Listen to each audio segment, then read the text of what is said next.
Hello and welcome to the Battling Barrow and Halloween month, so we've got pumpkins and a parsnip. In between making my own version of the game, I thought we'd look at other sort of Halloween games, both vintage and new, and do some other Halloween projects. In this video we're going to look at a vintage game called Horror House. Look at that for a board. I have covered this on the channel in the past where we did a let's play of this game. Wasn't very happy with it, that video, so I'll probably go over the book, do a video where we look at this game. It's released by Action GT, a company which I've never heard of other than this game. I used to have this as a kid. It's one of my favourite games as a kid. This is not my original copy, that was long since gone, but I think what we're going to do is have a look at the board and maybe try and get some repairs going on to it, do a bit of a potion of restoration, have a look at the components and what the game's all about. And I know my death's head, which is this thing here, doesn't work, so we can maybe fix that and have a look what this game is, what it's all about, for adults and brave children of at least 8 years. I meet that criteria. Yeah, let's have a look what this game is. Let's put this game down on the table. Yeah, here's the box. It's got some bits on the side. A board game for all the family, but never play alone. It's a bit tatty, the box. We can hopefully get it looking a bit better. I think originally this was released by Bandai in Japan. If I can, I'll put the Japanese name here, but it's Japanese letters. Don't know if I'll be able to do that. Hopefully I will. As I said, I had this in the 80s. A board game for all the family to play, but never alone. The action starts with the spin of the death head wheel. This is the centerpiece, which we'll have in a minute. Fight the fiendish monsters, lose and you hear evil laughter, win and you hear death throw screams. First to fight the way through the horror house is the winner. It's a simple board game, but it looks stunning. It's full of those monsters from around the world. Even as a kid, I had a sneaky suspicion this wasn't Western, this was Japanese or Asian or Oriental, or things like this, which we'll see when we look at the monsters. This copy was bought in Asda for £7.99 back in the day. £7.99. Inside of the box is just plain. The board, this is the back of the board. I might have to adjust my lighting. That's a bit better. The board is basically wraps around this centre bit here, so we'll have a look at that. We'll have a look at that. Let's have a look. So on the back, these are all the beasties that you will encounter. So Snow Maiden, Sand Thrower, Ogres, Human Spider, One-Eyed Monster, Woman with Two Mouths, very Oriental, Asian-y, Japan-y. Uninvited Spectre, huge headed monster in a huge because they're heels. Wicked Witch, long neck monster, yep. Umbrella monster, sure. Gorgon, ogre, monster centipede, giant octopus. I don't know what a giant octopus is doing in the house, but what hey. The Chimera, the indeed monster there for us. Lantern monster, demon cat, giant catfish again. What the? Sure. Then up top we got the Blob. It looks cute. It looks like one of the David Tennant Doctor Who Christmas special things. The Blob. Yeah. A Kappa. This bald-headed Birdman, this kind of thing. A big-eyed tree monster. A Jackal. Fishman, probably from a Black Lagoon. Satori. Yeah, I don't know. The Mummy. Zombie. I love that zombie. You're lucky, I always did love that zombie. It's disgusting. The Spirit of Poverty. Ooh. Snake Woman. That's the reptile from Hammer. Minotaur. serpent, basilisk, man-eating tomato from Attack of the Killer Tomatoes, because why not? A new, I love that, don't know what it is, might incorporate it in my D&D game. New, a deadly portrait, the doll of terror, a shibatan, mud turtle, and mud turtles aren't scary, and a wearer. Okay, and then these middle ones are the boss monsters. These are the big lads. So we have the King of the Demons, Dracula, the Grim Reaper, Tengu, sure, Wolfman, and Frankenstein. And the board, well, the board represents, it's on the flip side, and mine's a bit wonky, so I might have to try and iron it out. I'll do this in this video, get some repairs going on, see what we can do. So the board is massive because it's two-sided, and it represents the horror house. In the middle here, we will put the Death's Head, which we'll look at in a minute. We start down here, climbing into the chimney. And when we come around here, you've got to stop here to try and unlock these doors. If you go in, you can go into the room, and when you're in the room, you have to have a battle with a monster. Yeah, you put out a random card, which we'll look at. Put your sword into the Death's Head, and that will determine the outcome. It's all very random, because it is just a family kids board game. I say a family board game rather than a kids board game. And you exit here, and you carry on going. There's only one path round, really. You just follow. It splits off a bit in places, but not much. You're going to come around here. Sometimes you can end up down here, but you don't have to, and then you wheel your way around. All the rooms are quite, they're named. You have the Mask Room, Guillotine Room, Water Prison, Monsters Tower, Torture Chamber, Weeping Room, the Room of Blood, the Body Dissection Vault, that is gross, Werewolf's Den, Screaming Room, and the Punishment Cell here. And then here we'll have a maze, and when you're in this bit, these monsters will come down to try and get you here. No miniatures or anything, you have to use tokens or what have you. And there's various things like what was standard at the time for board games, like miss one turn if you land here, have another turn if you land on this square, and so forth that you followed. But the board is just gorgeous art. Look at that colour. How vibrant is that? Imagine playing on that. That is fantastic. It's a weird old house though, if you look at it with all the towers and what have you. I don't know, it's just really evocative. I love this era of games. Let's have a look at the playing pieces, because here is an interesting story. There's a few for this actually, of variations. If we look at the playing pieces, I will pick probably green. That might show up there. If you look, they are sort of medieval warriors with, you know, armor, shield, sword. You know, what are they doing exploring a horror house? Whereas if you look at the box and you look at the plan pieces that are illustrated here, it's a man with a crucifix around his neck, and you can see here as well it's the same model. So my best friend at the time, the same age as me, got the game as well, and his had these in as well, these warriors. So it must just have been a UK thing. Another sort of variation of this is the Death's Head. We'll look at this a bit later on. This is determines outcomes of things by spinning a wheel, but also has electronics in that we'll cover in a minute. You can get this in green and red, and there's speculation that one colour's UK and one colour's US or a different country. It's not true, because my mate who lived next door to me, our parents must have bought this for us at the same time, because they were friends as well. His was green and mine was red, and this one here was red. Back then I actually painted mine, my original one, but ho hum.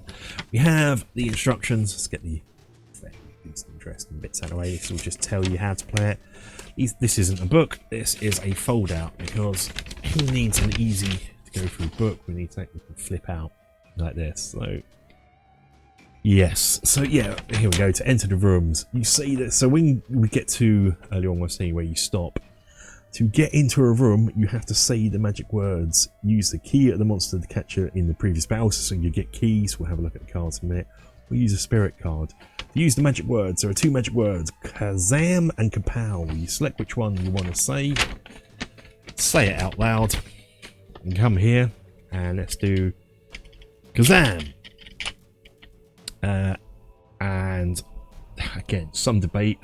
I think this snake head is the where we're looking, where it points, not this little nub here is just to keep it in place. So it's the snake's head. So I would have passed. Kapow. It's Kazam this time. Oh, we failed. So we put this to one side. We've had a look at the miniatures. There's not a lot of components into this, so yeah, really handy, really easy to play. We have these magic passes. These are what are used that a player has to collect before they can get to the end of the game, and you can use these for various tasks in the game. These are, I'm missing some of these in this one, so let's have a look at these. Get these as we're going back to the Death's Head, which we'll cover in a minute. So these will be things that we put on the stairs, little tokens. They all have the same back, but underneath they have different things. So you have sword, a demon head, and what have you, and they represent different things. So if we go back to them and put these away so I don't lose them, I may have to print some more of these off or try and buy some more, so I can have a full set in this set. But yeah, if we refer to the rules in the amazing, easy to get into sheet, where are we? Fighting monsters, we'll cover that in a minute.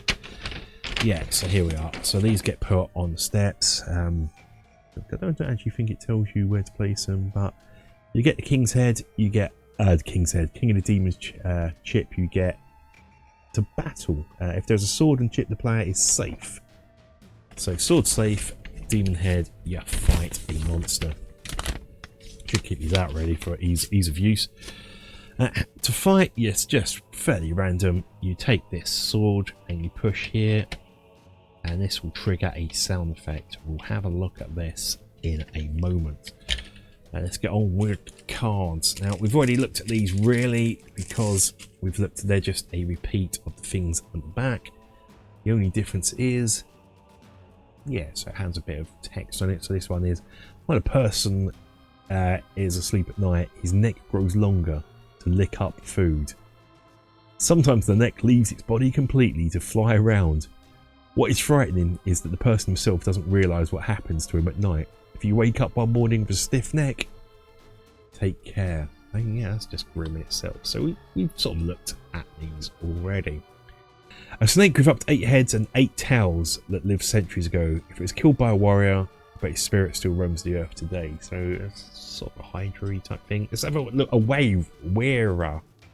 A monster that lives deep in the mountains. It's large size. It is large in size and has long, sharp claws on its front feet. It kills and eats wild boars and bears. It looks like a relic of a prehistoric animal, and yet this thing's roaming around a castle. Mummies. Yeah, so some monsters will have this on them. When you defeat them, you get their key. Sometimes they have other things on. If you lose, you have to return all your monster cards. Yeah, so you get to collect these as sort of trophies as well, which you can use for trading in things. Yeah, so there's those monsters, which we've looked at on the back of the board. And then the last component is these. We have the Guardian Spirit card. There's one of these. These will allow you to do certain things. You can pass through doors without using the key or saying magic words. If a sentry in the maze, that's those monsters talking about that come down, discover you, you can use this to avoid anything. If you lose, or if a sentry finds you, pass this card to the following player. So, you know, it passes around, people get it. Who's Tengu? Let's have a look. Tengu lives deep in the mountain ranges and is more like a mountain god than a monster. Anyone travelling in the mountain pass, he makes his home. The master only makes his home. He is haunted by his magic. Anyone travelling the mountain pass, he makes his home. He's haunted. Okay, so anyone travelling where he lives, It's haunted by we know who Dracula is, Grim Reaper, sure. Frankenstein, King of Demons, Wolfman. Yeah, so that is the components. The game itself is easy. We'll quickly cover combat now. Okay, so 1 of 5 sounds will be heard when we're fighting monsters. 2 types of screams, 2 types of laughing monsters, or clashing swords. So, how do we do this? When you're fighting a monster, you pick up a random monster card from the deck. You have to fight that monster on the card. To fight the monster, player inserts the sword into one of the 3 holes as we talked about earlier on, and you'll hear some noises. This is totally random. There's no, if you look on the monster cards, there's no stats on them. Your player doesn't have stats. Totally random, generated by this thing. And the player wins the battle if you hear a scream, the monster has been killed. Keep the monster card and follow instructions for the room. Laughter, the monster wins the battle. Return the monster card to the stack at the bottom and follow instructions for the room.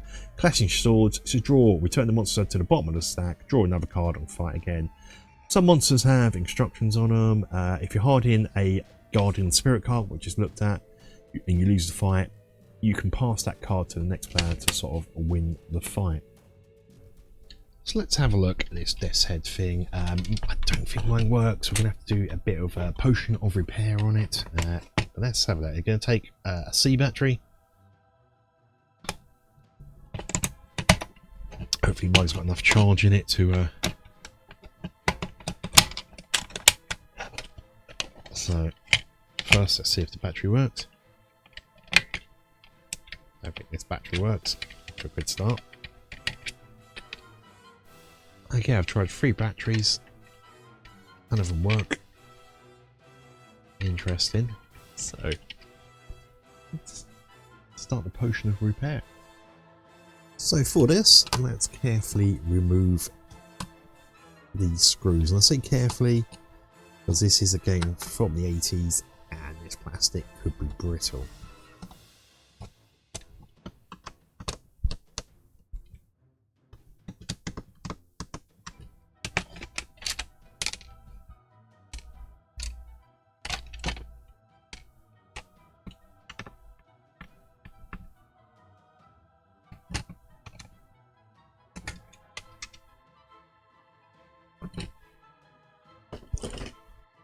What I've got is this box. Ooh, why? Ooh, okay, so it's not in. I don't think it's all attached properly. Why is it not attached properly? Oh, okay. Right, so yeah, this is basically a vinyl record. You can see here a little disc in here. That is a stylus. Or just play things. So why is this not working? We have the motor here. And what I think Bob probably will be doing with this is playing around with it. Oh, have this thing.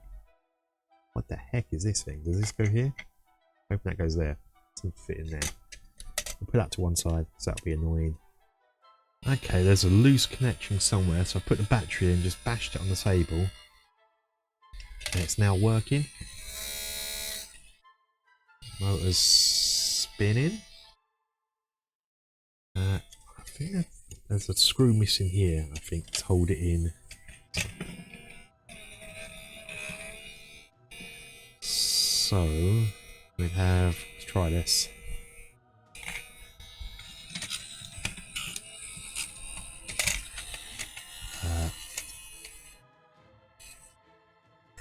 Put it back together. Okay, now it stops. Okay, interesting. That fits in here. You can tell this is totally unscripted. I don't know really what I'm doing. These are the holes here. Oh, I see. It's just.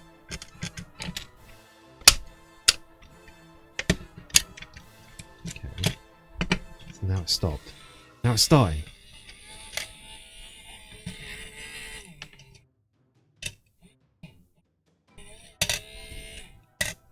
Ah, okay. Well, that's off for a start. So this is going to be a big repair. I'm going to have to solder that back on. Right, okay. Solder that back on, and we can see down here, sculpting tool, diagnosis. It's got a band that needs to go around the record and this. Yeah, the record's spinning now.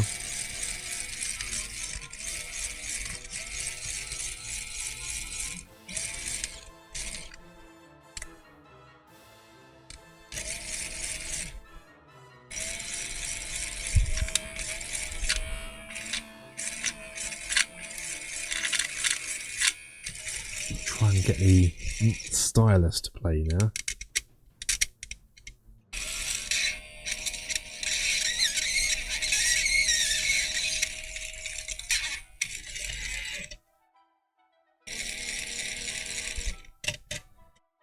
Okay, so I'm going to play around with a bit more, but we're getting there. So we got this to fix.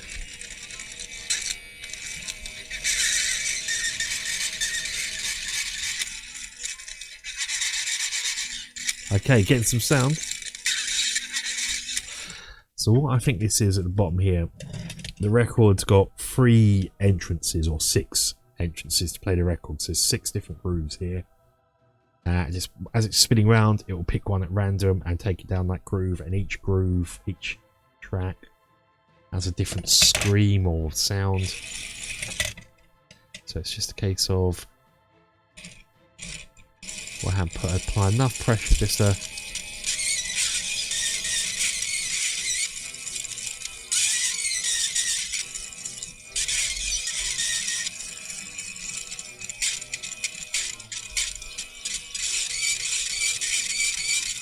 not too much. Okay. Okay, so soldering iron first.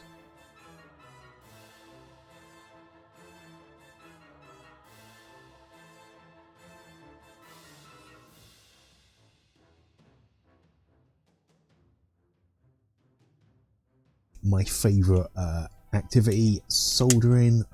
Got there in the end. Now we need to. At first, I didn't think it worked, but then suddenly the motor seemed to get a bit stuck. Next, we need to get in and try and get that belt back in the right place. This will be fiddly, I am sure. We need to get into here, and again, a bit worried about this because of old plastic. Let's see if I can.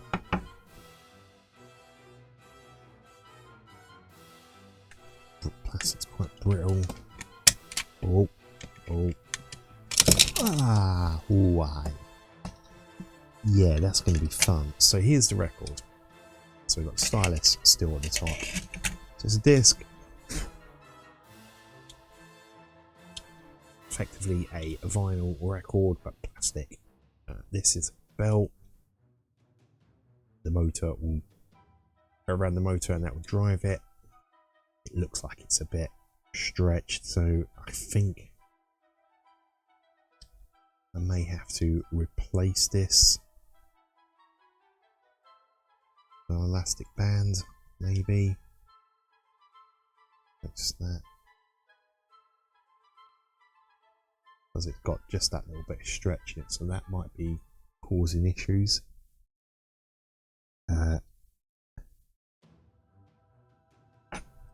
So yeah, I'm going this way. Still a bit concerned about this. I still don't know what this is, where this goes. I'm going to have to look at some pictures of that.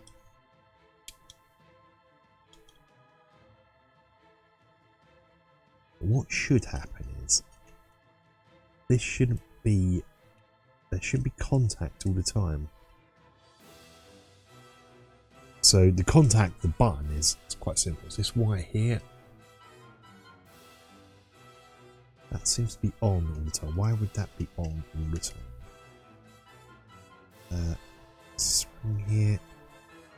If I hook this back in for now, because it shouldn't be on all the time. When you put the battery on, it's on all the time. It shouldn't be there. It should only be on when there's contact made. So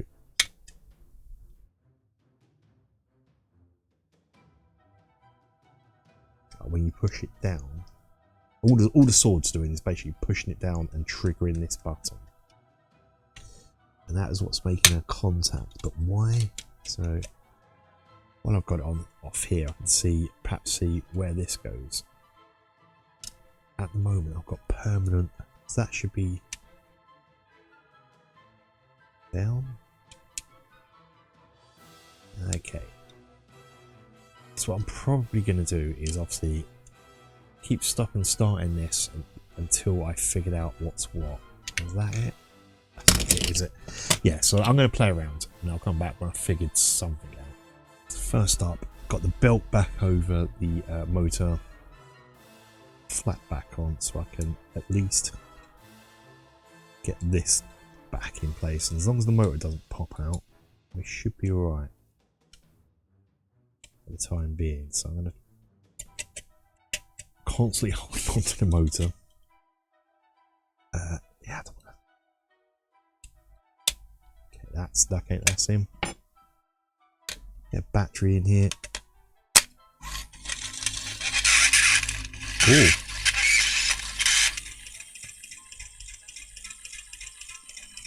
Yeah, so it is what I said. So this little bar here stops it. So when it's down,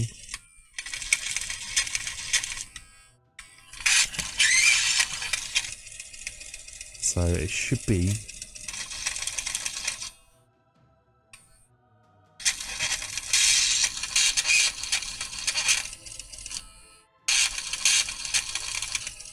there's a couple things wrong now. It's constantly spinning. In my mind, it shouldn't be constantly spinning. And hopefully I've got enough. It needs enough to keep it off, so when you push down, or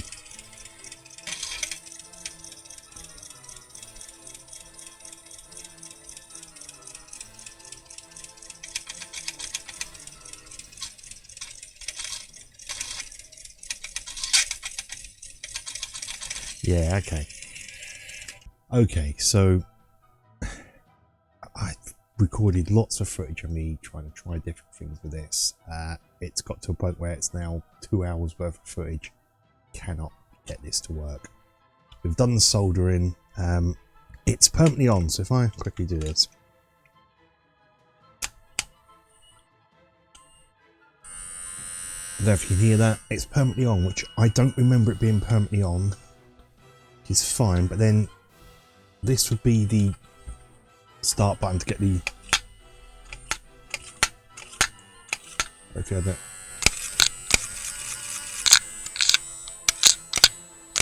So I'm just clicking it and it's just nothing's happening. I don't know, you know, and once it's down as well, that gets pushed in. So let me take that out. Yeah, when it is screwed into the black back plate, that is permanently down, so that's permanently up like that anyway.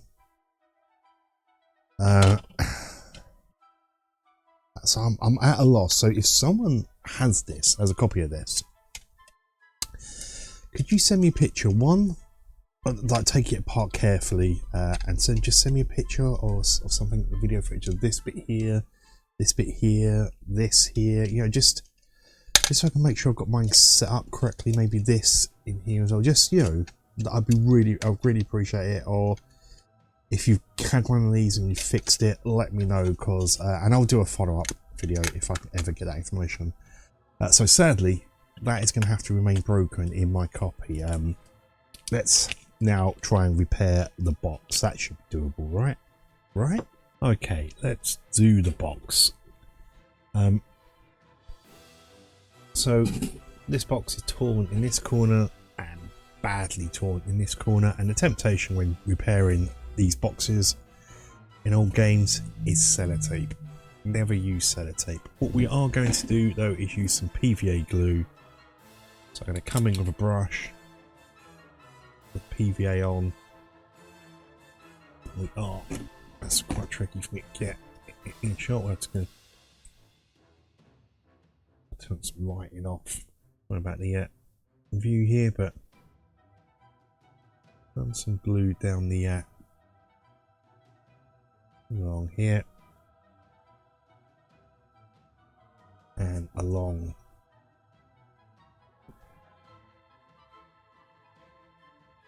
only frayed edge here. And this is going to be done in stages. Don't do it all at once. I might be tempted to think you can get it all done once.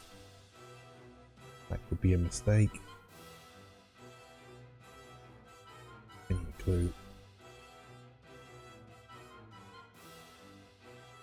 Clue is in here. Make sure it's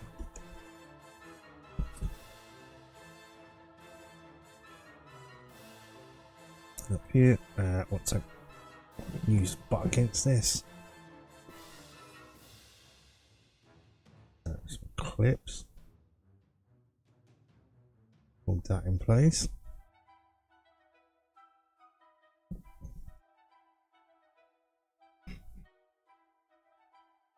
And so yeah, leaving this side undone for now.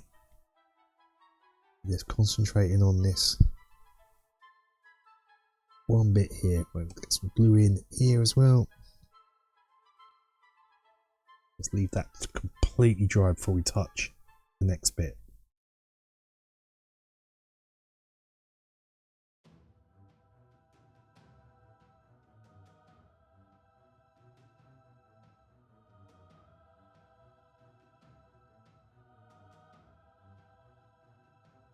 Okay, and then it takes a few days, but leaving it dry. But we've got this corner done. This was the second corner, sort of folded over. This corner done, the worst corner, and now we have a box. No tape, prepared box. It's flattened, not perfect.